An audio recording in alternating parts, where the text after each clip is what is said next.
Grandma. I'm finally here. Oh, welcome home, darling. I've missed you so much. You know, there is a specific kind of silence that only extreme wealth can buy. It's not just the absence of noise, it's a heavy, pressurized quiet that feels like it's pressing against your eardrums, the kind you find in museums or mausoleums. And that was exactly what Blackwood Manor felt like the first time I walked through those massive iron gates. I'm Sasha, by the way, and if you saw me 6 months ago, you wouldn't have seen a person. You would have seen a walking panic attack.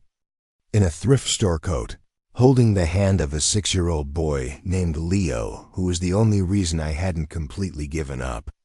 We were down to $42 in my bank account, and when I say $42, I mean that was the difference between eating and starving, between sleeping in a bed and sleeping in my beat-up Corolla. So when I saw the ad for a live-in housekeeper at a private estate in the Hudson Valley offering a salary that looked like a typo, I didn't just apply, I prayed, I begged the universe. I crossed every finger and toe. The interview was less of a conversation and more of an interrogation, conducted by Mrs. Higgins, the estate manager, a woman who looked like she starched her underwear and hadn't smiled since the Reagan administration. She looked at Leo, who was clutching his worn-out stuffed giraffe, and she told me the rule, the one rule that mattered more than cleaning the silver or dusting the chandeliers. Mrs. Vance values her solitude, she said, her voice clipping the air like shears. She does not want to hear children. She does not want to see children. Your son must be a ghost, Sasha. If he disrupts her peace, you will be gone before the sun sets. I nodded. I would have agreed to anything. I would have agreed to wear a clown suit if it meant a roof over Leo's head. So we moved into the carriage house behind the main mansion, and I started my life as a ghost in the house of Beatrice Vance. Beatrice Vance was worth $500 million. Give or take, she was 72 years old, always dressed in black silk that rustled like dry leaves. And every single night she sat at the head of a mahogany dining table that could seat 20 people, and she ate alone. I'm talking crystal. Goblets, silver candelabras, a room that looked like something out of Downton Abbey, and just one elderly woman staring at 19 empty chairs while she picked at her roasted quail. It was the saddest thing I had ever seen, but I didn't have time for pity. I had work to do. My job was to serve the food, pour the wine, and vanish. Literally back out of the room like a servant in a Victorian novel, and for the first 3 weeks, that's exactly what I did. I was invisible. Leo was invisible. I kept him in the carriage house with strict instructions to draw quietly or read his books, and the silence of Blackwood Manor remained unbroken. But you know how kids are. They are filled with this uncontrollable life, this energy that leaks out even when they're trying to be good, and Leo ... Leo was a hummer. He didn't even know he was doing it, just a soft low buzzing sound when he was happy or focused, usually the tune of Twinkle Twinkle Little Star. But he always got the 3rd note wrong, dipping it low instead of high. It happened on a Tuesday, a rainy, miserable Tuesday where the fog was so thick you couldn't see the main gates. I was in the main kitchen polishing the copper pots, and I thought Leo was in the carriage house, but he had snuck in to show me a drawing. He was tiptoeing behind me, humming that broken little tune, and I didn't hear him because of the rain, but Beatrice did. She was walking past the kitchen door on her way to the library, and she froze. I turned around just in time to see her standing in the doorway, her face pale as a sheet, her hand clutching the pearl necklace at her throat like she couldn't breathe. Leo stopped humming, looking up at her with these big, terrified doe eyes. Clutching his drawing, and I dropped the copper pot. Clang! The sound was deafening. I'm sorry, I gasped, rushing to grab Leo, pulling him behind me like a shield.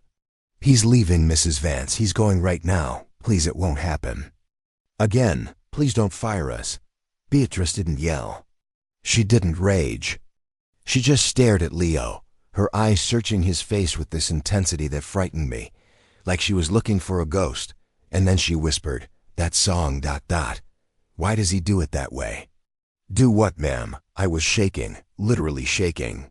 The note, she said, her voice trembling. The third note. It's flat. Why does he hum it flat? I don't know. He's just always done it that way. ISTMMERED. She stood there for what felt like an hour. The air in the room so tight it could snap. And then she turned on her heel and walked away, her black dress trailing behind her. Keep him quiet, she said over her shoulder, but her voice lacked the usual steel. It sounded cracked, broken. I thought we were done. I started packing our bags that night, waiting for Mrs. Higgins to come knock on the door with our severance check. But nobody came. The next day, I went to serve dinner, terrified, expecting to see the wrath of God. But Beatrice was just sitting there at the end of that long, empty table, staring at the empty chair to her right. When I poured her wine, she didn't look at me, but she asked, "Does he like books?" I almost dropped the bottle. "Who, ma'am?" "The boy. Leo. Does he like books?" "Yes, ma'am. He loves them." "The library is dusty," she said, cutting into her steak. "It needs to be used. He may sit in there from 2 to 4 in the afternoon." Quietly, my jaw hit the floor. This woman, who hadn't allowed a child on the property in decades, was opening her sanctuary. I didn't question it. I just said, "Thank you, man," and fled. So a new routine started. Every afternoon, Leo would sit on the Persian rug in the library, surrounded by leather-bound books that smelled like old vanilla. And Beatrice would sit in her wingback chair by the fire, reading. They didn't talk. She didn't look at him. They just existed in the same space, two lonely souls sharing the quiet. But I saw things, you know? I saw how she'd lower her book and watch him when he wasn't looking. I saw the way her hand would twitch, like she wanted to reach out but didn't know how anymore. Then came the storm. It was a nor'easter, the kind that rattles the windows in their frames and makes the lights flicker. It hit us a month into our stay, screaming winds, thunder that sounded like artillery fire. Leo was terrified of storms. He used to hide under the bed in our old apartment, so when the power cut out in the carriage house, plunging us into darkness, he started to scream. I grabbed blankets, I grabbed the flashlight, and I made a run for the main house because the generator there would keep the lights on, and I couldn't let him panic in the dark. We burst into the kitchen. Soaking wet, shivering, Leo sobbing into my chest, and there was Beatrice, standing by the stove with a candle, looking like a statue of grief. "I'm sorry," I choked out, water dripping off my nose. "The power. He's scared." Beatrice looked at Leo, really looked at him, and for the first time, the mask slipped.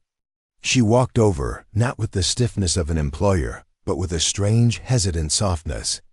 She knelt down in her $600 silk dress right on the kitchen floor, and she looked Leo in the eye. "It's just the sky moving furniture, Leo," she said softly. "The angels are rearranging the living room." Leo hiccuped, snot running down his nose. "Really?" "Yes," she said, reaching out a hand to wipe a raindrop from his cheek. "My son. My Arthur. He used to hate the thunder too, until we made a game of it. Arthur." The name hung in the air. Mrs. Higgins had never mentioned a son. "Come," Beatrice sighed, standing up, her knees cracking slightly. "The library has the best fireplace. We shall roast marshmallows." "Do you like marshmallows, Leo?" "Yes," he whispered. "Then we shall roast them." That night, the impossible happened. I sat in the corner, watching the woman known as the Ice Queen of the Hudson Valley sitting on the floor with my son, roasting marshmallows over a crackling fire while the storm raged outside. She told him stories about a boy named Arthur who collected beetles and climbed the oak tree out back. She laughed a rusty, creaky sound like a door opening after years of disuse when Leo got marshmallow on his nose. She looked at me later, when Leo had fallen asleep on the rug, wrapped in a cashmere throw. "He died 40 years ago," she whispered, staring into the flames. He was 7, leukemia. The silence. I thought the silence would protect me, Sasha. I thought if I never heard a child's voice again, I wouldn't have to remember what I lost. You can't block out the world, Mrs. Vance, I said gently. It gets too quiet. Please, she said, looking at me with wet eyes. Call me Beatrice. From that night on, the walls didn't just crumble. They evaporated. Beatrice didn't want to eat alone anymore. She insisted that Leo and I join her for dinner.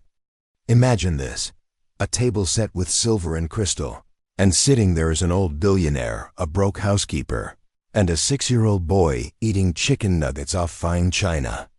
It was bizarre, it was beautiful, and it was the first time in years I felt like I wasn't just surviving, I was living. But happiness, real happiness, it attracts predators, doesn't it? It triggers something in the universe that says, wait a minute, this is going too well. Enter Julian. Julian was Beatrice's nephew, her only living relative. A man who wore suits that cost more than my entire education and had a smile that didn't reach his eyes. He lived in the city, waiting for Beatrice to die so he could liquidate the estate, turn Blackwood Manor into a golf course, and cash out. He visited once a quarter to check on his investment, and he showed up unannounced on a Sunday afternoon. Just as Leo and Beatrice were planting tulips in the garden, I was bringing out lemonade when I saw his car. A sleek silver Porsche screech up the driveway. He stepped out, took off his sunglasses, and looked at the scene before him, his reclusive aunt kneeling in the dirt with the help's kid, and his face twisted into something ugly. Aunt B, he called out, his voice dripping with fake concern. What on earth are you doing? You'll catch your death out here. Beatrice stood up, wiping dirt from her hands. I'm gardening, Julian. Something you should try, it might help that blood pressure. Julian didn't laugh. He looked at me, then at Leo, and his eyes narrowed like a snake sizing up a mouse. Who are these people? And why is the staff fraternizing with you? This is Sasha and Leo, Beatrice said firmly. They are my family. Family? Julian laughed, a cold, barking sound. Auntie, you're confused. I am your family. These are grifters. I've heard about this. Mrs. Higgins told me you've been acting erratic. Dinner with the maids? Toys in the library? You're losing your grip. I have never been more lucid, Beatrice snapped. We'll see about that, Julian said, stepping closer, invading her space. I think it's time we looked into power of attorney, B. You're obviously being manipulated. A lonely old woman, a young opportunist. It's a tale as old as time. I won't let them bleed you dry. He turned to me, his face inches from mine, smelling of expensive cologne and malice.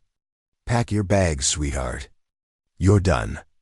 I want you off the property in an hour, or I'm calling the police and reporting a theft. Theft? I gasped. I haven't stolen anything. We'll find something missing, I'm sure, he whispered, a smirk playing on his lips. Diamond earrings, a silver spoon. It's your word against mine, and who are the cops going to believe? The heir or the help? I looked at Beatrice, terrified. I couldn't go to jail. I couldn't lose Leo. I felt the old panic rising, the urge to run, to grab my son and flee before this man destroyed us. Get out, Sasha, Julian said, pointing to the gate. Now. I took a step back, tears stinging my eyes, reaching for Leo's hand. I was ready to surrender. I was used to losing. But I forgot one thing, I wasn't the only one who had changed. I gripped Leo's hand so tight he winced, dragging him backward toward the carriage house, my head down, fully prepared to throw our meager belongings into garbage bags and run because men like Julian, men with that kind of unearned confidence and legal teams on retainer, they always win. They crush people like me for sport. But just as I turned, Beatrice's voice rang out across the garden. And it wasn't the voice of a frail old lady planting tulips. It was the voice of a woman who had run a dynasty for 40 years. "Don't you take another step, Sasha," she commanded. I froze. Julian laughed, rolling his eyes. "Auntie, please, don't make this difficult. I'm doing this for your own good. You're clearly senile if you think this. This charade is acceptable." Beatrice walked up to him. She was a head shorter than him, but in that moment, she looked 10 feet tall. She slapped him, hard. The sound echoed off the stone walls of the manor, a sharp, crisp crack that silenced the birds. Julian stumbled back, clutching his cheek, shock written all over his face. "You listen to me, you insolent little vulture," she hissed, her voice shaking not with age but with fury. "For 30 years, you have circled this house waiting for me to die.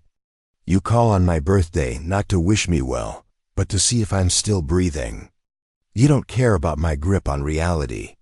You care about your grip on my trust fund. You assaulted me," Julian sputtered, his face turning red. "I can have you committed for that. I'll have you declared incompetent by morning." "Try it," Beatrice challenged, stepping closer. "I have my lawyers on speed dial, Julian. And unlike you, I haven't spent my fortune on gambling debts and bad investments in crypto. Oh yes, I know about the debts. I know you're leveraged to your eyeballs. You're not here to protect me. You're here because you're broke and you need an advance." Julian went pale. The smirk vanished. "I was dead," Beatrice continued, her voice softening but losing none of its power. "For 38 years since I put my Arthur in the ground, I have been a walking corpse in this house. I ate alone. I slept alone. I waited for the end. And then this boy." She gestured to Leo, who was watching with wide eyes. ... This boy hummed a song. A song I hadn't heard since 1985, and he woke me up. He didn't ask for money. He didn't ask for my inheritance. He asked me if I liked marshmallows. She turned to me, her eyes fierce. "Sasha is not the help. She is the director of house management, and as of this morning, I have instructed my attorneys to revise my will. The bulk of the estate will be going to the Arthur Vance Foundation for Children." Julian looked like he was going to be sick. You can't do that." "I just did," she smiled, a cold, satisfied smile. "You'll get a stipend, Julian. Enough to keep you in cardigans, but not enough to ruin my legacy. Now get off my property before I release the hounds. And we don't even have hounds, but I'll buy some just to chase you." Julian looked at her, then at me, realizing he had absolutely no cards left to play. He turned on his heel, got into his Porsche, and peeled out of the driveway, gravel spraying everywhere. We stood there in the silence, the adrenaline pumping through my veins like ice water. Beatrice took a deep breath, smoothed her dress, and looked at me. "Well," she said, her hands trembling slightly now that the fight was over. "That was overdue. You cut him out?" I whispered. "Beatrice, you didn't have to ... I didn't do it for you," she said, looking at Leo. "I did it for me. I'm done being a ghost in my own life, Sasha. I want to live. I want noise. I want messy dinners. I want to fill the chairs." And that's exactly what we did. The next 6 months were a blur of transformation. Blackwood Manor stopped being a museum and started being a home. Beatrice hired tutors for Leo. She turned the dusty ballroom into a playroom filled with Lego sets and easels. But the biggest change was the dining room. Beatrice had a new rule: no empty chairs. We started hosting Sunday dinners. At first, it was just us and Mrs. Higgins, who, it turns out, has a wicked sense of humor once she stops starching her upper lip. Then we invited the gardener. Then the mailman. Then Beatrice reached out to the local shelter where I used to volunteer when I was homeless. She started inviting families, single moms like me who needed a break, a hot meal, and a little bit of magic. Every Sunday, that 18-seat table was packed. The crystal glasses were filled with apple juice and cheap wine and laughter. The silver candelabras dripped wax onto the table because nobody cared about being pristine anymore. We cared about being together. Beatrice sat at the head of the table, not as the lonely widow, but as the matriarch of a chaotic, beautiful, makeshift family. One night, about a year after I first arrived, I walked into the dining room after everyone had left. The candles were burning low. Beatrice was sitting there, just watching the smoke curl up from the snuffed wicks. She looked tired, but happy. "You know," she said without looking up, "I used to hate this room. It was so big, so judgmental. And now?" I asked, sitting next to her.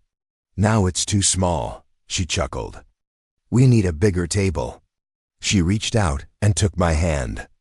Her skin was paper thin, spotted with age, but her grip was strong. "Thank you, Sasha." "For what?" "You saved us, Beatrice." "No," she shook her head, looking at the drawing Leo had made for her. A picture of the three of us standing under a giant yellow sun that was now framed in gold and hanging right above the fireplace, replacing a priceless Rembrandt. "You didn't just clean my house. You dusted off my heart. You brought the sunshine back." She passed away 3 years later, peacefully in her sleep. Julian tried to contest the will, of course, but Beatrice had tied it up so tight Houdini couldn't get out of it. She left the house to the foundation, but she left the carriage house and a trust fund that ensured Leo would never, ever have to worry about college or rent to me. I still live here. I run the foundation now. We turned the main house into a transitional home for single mothers, a place where they can get back on their feet without worrying about the next meal. The dining room is never empty.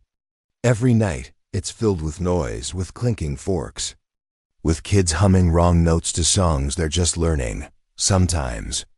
Late at night, when the house is finally quiet, I sit at the head of that table. I look at the empty chairs, and I don't see loneliness anymore. I see possibility. I see the space where a story can change. So here's the thing I want you to take away from this. We all have empty rooms in our lives, don't we? Maybe it's a literal room. Maybe it's a silence we've let grow too loud. Maybe it's a grudge we're holding onto like a shield. Beatrice thought her life was over at 38 because she lost the person she loved. She spent decades building a fortress to keep the pain out, but all she did was lock the joy out too.